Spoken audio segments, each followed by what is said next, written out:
A decision to spend almost £800,000 of taxpayers' cash on a Costa coffee in Basingstoke should be reconsidered, according to opposition councillors, because a cabinet member who approved the plan also works at the firm that said the move was good value for money. Councillor John Isaac voted for the decision, but did not declare that he's also a partner at Montague Evans, the property firm that scrutinised the business case for the investment. Rob Powell reports. The coffee shop that's brewing a fresh argument in Basingstoke. Nearly £800,000 is to be spent by the council on a 25-year lease for this Costa coffee. It says it will rent the building out and recoup the cash. The decision was made at a cabinet meeting in May. The fact that we commissioned experts to advise us on this, and they have advised us that this deal is representative of best value to the council. Therefore, I'm confident that I can recommend this to cabinet. Some of this business advice came from property firm Montague Evans, which said the deal was good value for money. Councillor John Isaac, seen here at the same meeting, is the cabinet member for property finance and commissioning. He is also a partner at Montague Evans. Despite declaring this interest online, he failed to declare it at the meeting or leave the meeting at any point. The work done by Montague Evans on this Costa coffee cost the taxpayer almost £4,000. But the contract wasn't put out to commercial tender because the council said that Montague Evans' price was competitive and that there were time pressures.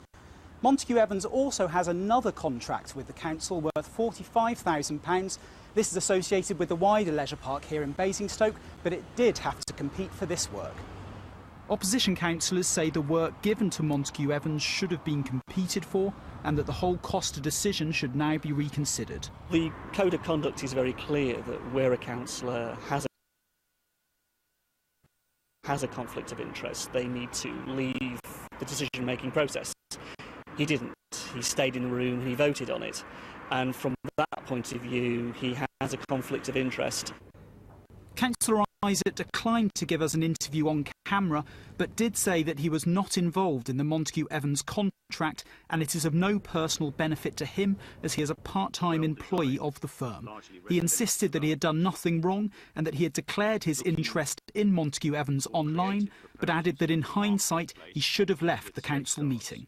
The Borough Council recently refused to reconsider the Costa decision and is backing the move. I can state absolutely categorically that for myself and the other officers who've been involved in this process, Councillor Isaac's employment by Montague Evans was totally irrelevant. This contract was properly awarded and the decision on the leisure park was properly taken. Opposition councillors say they are now considering a formal complaint. For now, this coffee shop remains shut, but the arguments around it grind on. Rob Powell, BBC South Today, Basingstoke. One of Britain's top event riders who was competing in Hampshire yesterday